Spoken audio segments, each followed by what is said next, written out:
Okay बच्चों, आज हम स्टार्ट करेंगे सर्वनाम और सर्वनाम के भेद। हम लोग ने तो पहले देखा ही है संज्ञा, सर्वनाम, क्रिया, क्रिया विशेषण, हिंदी का ग्रामर है, राइट, शब्द के भेद में। आज हम सर्वनाम और उसके प्रकार देखेंगे, उसके भेद देखेंगे। तो सर्वनाम क्या होता है? जिस स्थान पर संज्ञा के जिस स्थान पर प्रयुक्त होने वाले पद को सर्वनाम कहते हैं।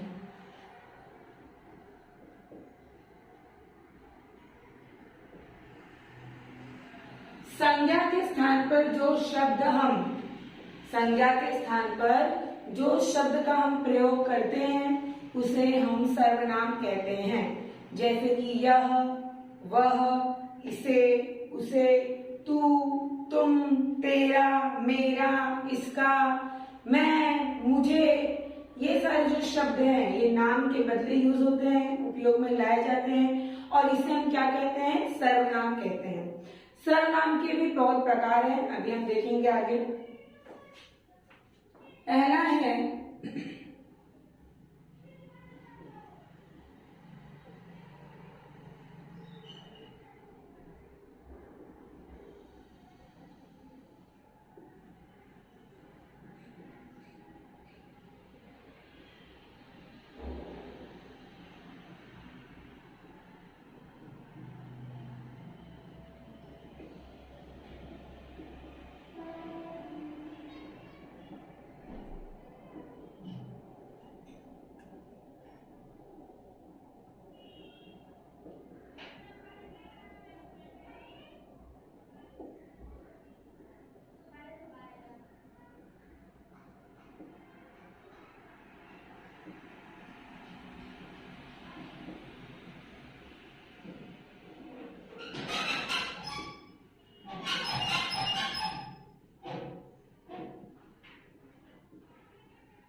कितने प्रकार के भेद है संज्ञा के?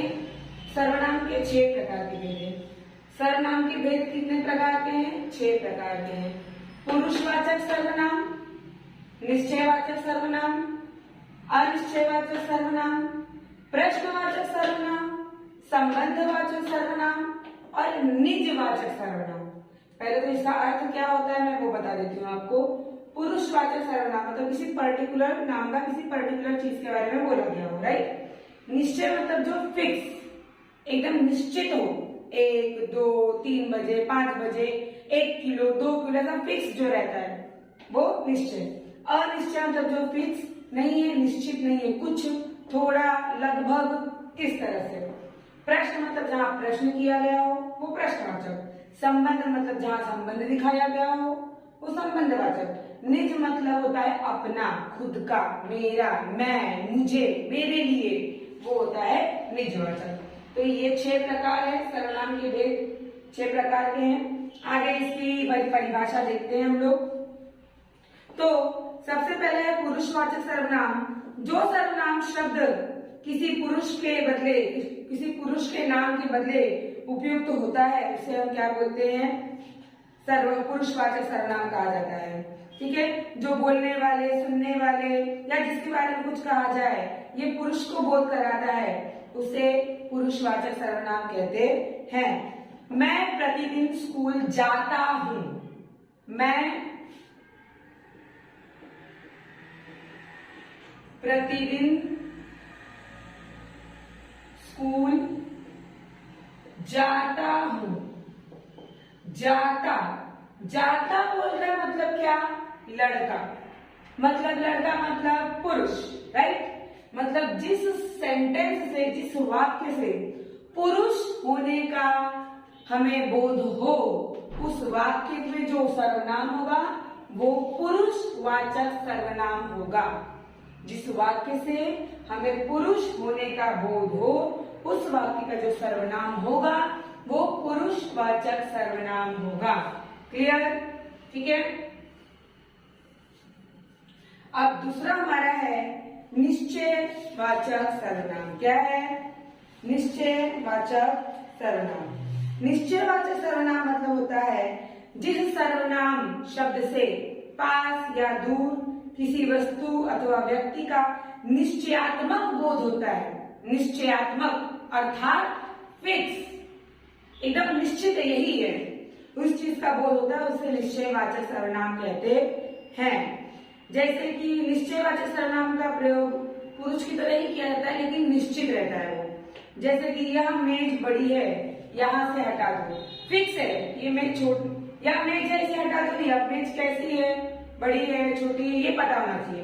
तो ये तय है कि ये मेज बड़ी है, इसे यहां से हटा दो। समझ में आया? यह तय है कि यह मेज बड़ी है, इसलिए वो निश्चित है।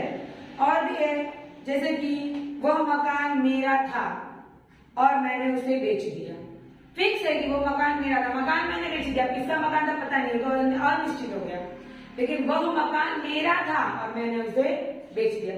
कल मैं 3 बजे आऊंगा, कल मैं 3 बजे आऊंगा, फिक्स बताया है। तो जिस चीज में कोई तय की गई, निश्चित तय की गई चीजें बताई हो, उसमें जो सर्वनाम होगा बच्चों वो हमारा होगा निश्चयवाचक सर्वनाम। क्या होगा? निश्चयवाचक सर्वनाम। जब कहीं पे कोई चीज एकदम फिक्स करके बताई हो उसे क्या कहेंगे हम लोग? निश्चयवाचक सर्वनाम कहेंगे। क्लियर? अब हमारा तीसरा आता है अनिश्चयवाचक सर्वनाम। तीसरा क्या आता है? अनिश्चय। अनिश्चय मतलब अनिश्चय, नॉट फिक्स, नाम से समझ में आ रहा है। ठीक है। अनिश्चित प्राणी, अनिश्चित पदार्थ, अनिश्चित वस्तु, इसके बदले प्रयुक्त किया जाने वाला सर्वनाम अनिश्चयवाचक सर्वनाम कहलाता है। जैसे कि दरवाजा खटखटाया जा रहा है, कोई बाहर है। क्या? यह दरवाजा खटखटा रहा है, कोई आया है। दरवाजा खटखटाया गया है, कोई आया है। कोई कौन है पता नहीं। अगर होता दरवाजा खटखटा रहा है और पड़ोसन आई है या दूध वाला आया है, मतलब फिक्स पता होता, निश्चित होता। लेकिन कोई आया है, अब कौन आया है पता नहीं है। तो ऐसा वाक्य जो होता है जिसमें निश्चित हमें पता ना हो उसे हम कहते हैं अनिश्चयवाचक सर्वनाम। ठीक है। जैसे कि मुझे भूख लगी है, कुछ खाने को दो। मुझे भूख लगी है, कुछ खाने को दो। कुछ क्या चाहिए, कुछ कितना चाहिए, कुछ क्या है कुछ पता नहीं, बस कुछ खाने को दो। तो वो हो गया हमारा अनिश्चयवाचक। ठीक है बच्चों। अब दूसरा हमारा है प्रश्नवाचक। प्रश्नवाचक तो आपको समझ में आ रहा है, इंग्लिश में हम लोग इंट्रोगेटिव बोलते हैं उसको। इंट्रोगेटिव सेंटेंस याद होगा तो आपको याद भी होगा। ठीक है। जो सर्वनाम शब्द प्रश्न के रूप में किसी संज्ञा, किसी व्यक्ति, किसी वस्तु, किसी पदार्थ, किसी स्थान के लिए प्रयुक्त किया जाता है उसे हम क्या कहते हैं? प्रश्नवाचक सर्वनाम कहते हैं। प्रश्नवाचक मतलब क्वेश्चन पूछना, प्रश्न करना। जैसे कि अगर मैं बोलूं कि देखो बाहर कौन आया है, तो कौन प्रश्न पूछ रहा है, देखो बाहर कौन आया है, तो ये कैसा हो गया? प्रश्नवाचक सर्वनाम हुआ। पता नहीं इसमें क्या पड़ा है, पता नहीं इसमें क्या पड़ा है, मुझे पता नहीं है इसमें क्या पड़ा है, पूछ रहा हूं मैं क्या पड़ा है, तो प्रश्नवाचक सर्वनाम हो गया। और आप क्या मांग रहे हैं? जैसे मम्मी ने कहा बेटा एक गिलास पानी दो, आपने सुना नहीं, बेटा एक गिलास पानी, आपने सुना नहीं, फिर बोले आप क्या मांग रही हो, तो उसे कहेंगे प्रश्नवाचक सर्वनाम। क्या कहेंगे बच्चों? प्रश्नवाचक सर्वनाम कहते हैं। चलो अब दूसरा हमारा है संबंधवाचक सर्वनाम। क्या है? संबंधवाचक सर्वनाम। पांचवा है हमारा। जो सर्वनाम शब्द दो सर्वनामों में परस्पर संबंध का बोध कराते हैं और प्रधान वाक्य को आश्रित वाक्य से जोड़ते हैं, वे संबंधवाचक सर्वनाम होते हैं। जैसे कि जिसकी लाठी उसकी भैंस, जिसकी लाठी उसकी भैंस, जिसकी लाठी उसकी भैंस। मतलब कि बच्चों लाठी और भैंस दोनों एक ही इंसान की है।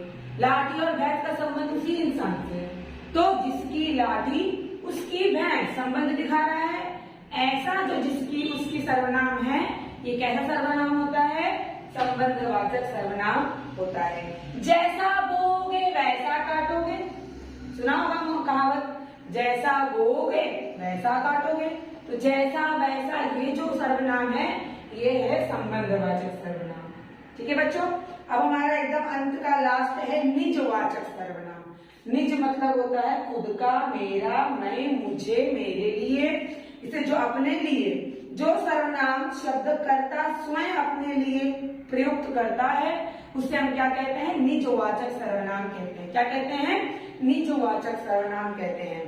जैसे कि मैं आप ही बोले जा रहा हूं, या मैं आप ही बोल रहा था, मतलब मैं खुद से ही बोल रहा था। ठीक है, उसको क्या कहेंगे? निजवाचक कहेंगे। यह मेरा, यह काम मैं खुद करूंगा, यह